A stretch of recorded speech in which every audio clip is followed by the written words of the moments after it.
Take it. Take it. Take it. Take it out. Lesson 1.5.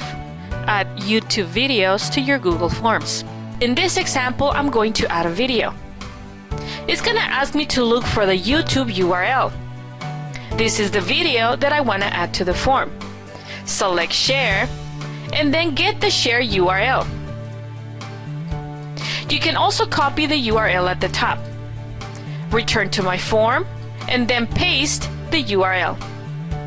This is the video, and then select. I'm going to provide instructions, and then I'm going to add a question.